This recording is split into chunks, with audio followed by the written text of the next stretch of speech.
compliance you get is stunning. And to take a counter-example, shortly after that, in the midst of the slump under the Carter administration, in the early days of the administration, I understand that the money supply was increased about 40%, but the result was not that corporations increased production.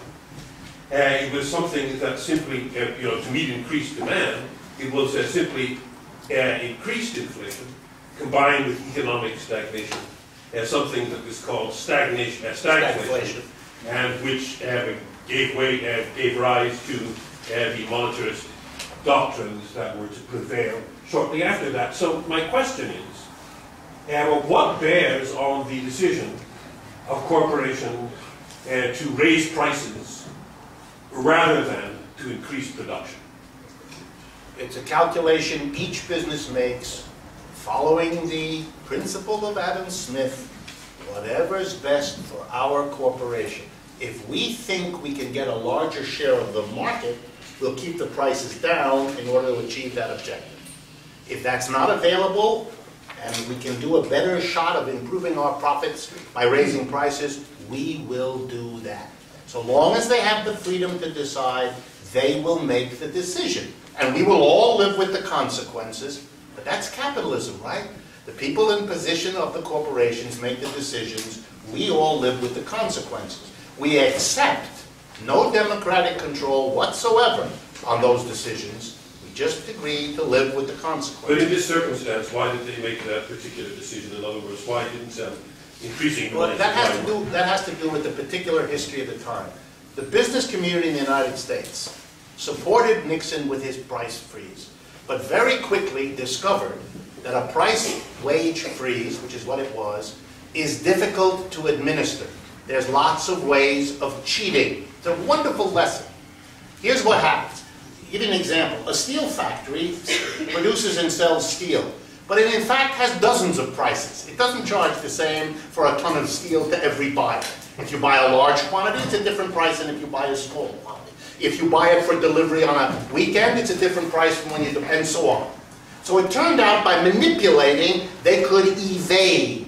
Once some of the companies evaded, the other companies, facing higher prices from those who had evaded, wanted exemptions and went and used their political power to get exemptions. Once that happened, the unions got furious because their wages were frozen, and they didn't want to have frozen wages when the companies were cheating their way to, and it unraveled. The political support took 6 months to dissolve. And partly it's because the capitalist class did not like, in principle, what was happening to them and what that might mean. Try to put yourself in the hands of a corporate capitalist. Once the government gets the political support to intervene in your freedoms, where will that stop? Why just intervene when it comes to your prices? Why not also intervene when it comes to your labor policies, your firing policies, your pollution levels, your internal health and safety rules, all the rest of it? You do not want a power. This is a scary idea, and ideologically, we keep the pressure on in this country to make that look like it's, I don't know, Stalinism or something we can all agree is so bad it puts a blanket limit on the government. So the reaction was, this was a wage price freeze that stopped the inflation very effectively, very quickly, but within 6 months it politically unraveled. And so it led then to another bout of inflation instead of job creation, and that was blamed on the Democrats, on Carter and the Democrats, and led to the Reagan election at the end of the 1970s. And so it's a very important part of our history.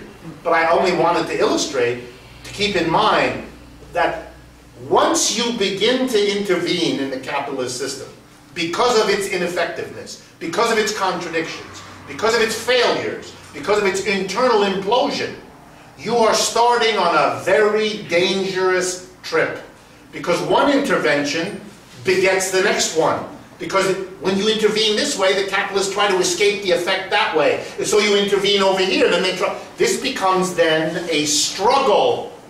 That can only be won if people are politically ready to pursue that struggle. If they aren't, then they'll lose. In the Great Depression, by the way, very important, folks. In the Great Depression, not only did Roosevelt hire all those millions of people, but he put fantastic rules and limits on the government. The Social Security system was produced by Roosevelt. We had no Social Security. People were entitled to absolutely nothing at the end of 60 years. Until the middle 1930s, there had been no Social Security system. That was given to the mass of people because the Socialist Party and the Communist Party and the trade unions forced that out of Roosevelt. We had no such thing as unemployment insurance. You lost your job? Screw you. Go to the church and ask for a handout. Or get your uncle to help you. You didn't get an unemployment insurance. That was begun by Roosevelt. He taxed corporations. He taxed rich people. In the 1950s, for those of you who don't know, the income tax, the federal income tax, had a series of rates. The higher your income, the higher the rate you paid. So people who earned over, I remember what it was, $125,000, which in those years was enormous amount of money. On the last $25,000, you paid the top rate. What was the top rate of the income tax? 91%. Let me do that again. If you earned over $125,000, for every dollar over that you earned, you kept 9 cents and you gave 91 cents to the federal government. Year after year, the rich people of America paid the tax. And guess what? They stayed rich. They didn't disappear. What is the rate at the top now? 35%. The big debate last month that Obama lost was to raise it for the rich people from 35% to 39 or 39.5%. He couldn't get that. The Democrats caved. They left it at 35. Income after $250,000. Yes, that's how the brackets work. Each bracket is for the next level of increment, it's called. But just to understand, the top increment, 91% to 35%. That's why the rich are so much richer than they were before. They've not just earned all the money, they have not to pay any taxes. For the mass of people, the rates went down much less. But that's not the funny part. The funny part is over the last 30 years, as the income tax rate went down for the average person, not by 91 to 35, nothing like that, but the Social Security tax on all of us went up. So they cancel out. The top income that you had to pay your Social Security withholding on was in the 20 and 30,000 30 years ago. It's 107,000. So what happened was the mass of average people earning average incomes had to pay more and more and more in Social Security that offset the less and less in taxes. But rich people who earn millions, you don't pay Social Security after the first 107,000. So if you earn $5 million, the bulk of your money has no Social Security withholding. The national anthem again. You live in a society that tells you it has no money to sustain the community, the collective, the city, the state, the town. To believe that and to formulate a politics on the basis of that is to give up the struggle before it begins. No left worthy of the name social opposition or social criticism should be doing this. There's no justification. Sir? Ellen Brown, a few days ago, writing in Truth Out, said that the total collected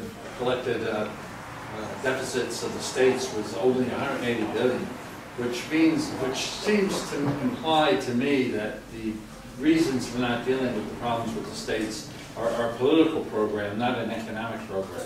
This would be a petty amount to pony up. Did you read that? What was the number? It was Ellen Brown, right? Sorry, it's a generally agreed number. It's in the 150 to 250 range, depending on exactly how you count.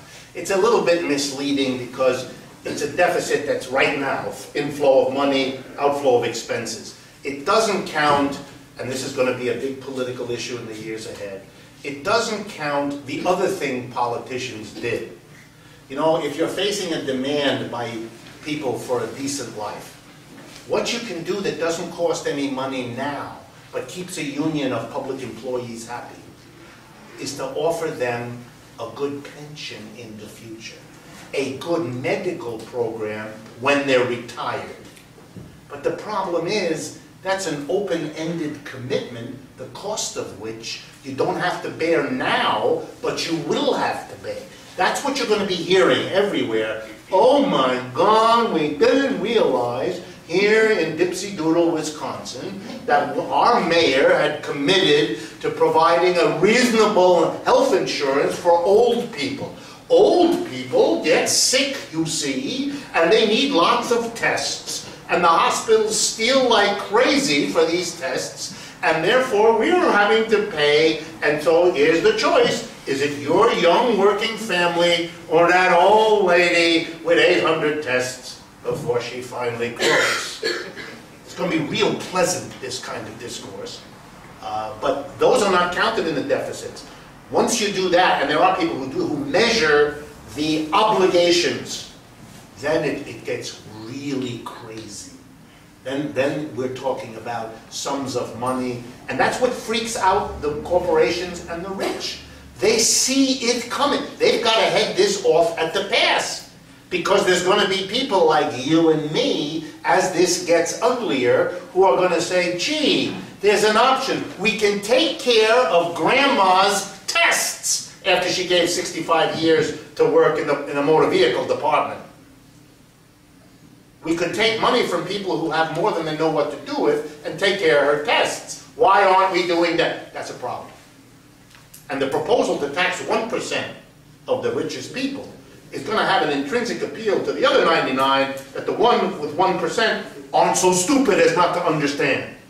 And they need to control the debate. And they spend the money to make sure that Republicans and Democrats don't ask the questions I've been focusing on and keep us debating which is better, being shot or stabbed, as we wend our way down the street. Yeah. I want to... And we do need to... Okay. I want to turn the conversation in a slightly different direction. I've been following you on your website, where you've posted some pieces that talk about, reconsidering the nature of the firm and introducing some kind of worker self-management. I'm curious where you're going with this, and I'm wondering if you are familiar with the Mondragon co-ops in Spain and how closely they are aligned with the direction that you're going in. Okay, it's an immense question. Let me try briefly to explain it. Look, we are not the first generation to discover that capitalism has aspects to it that are not attractive.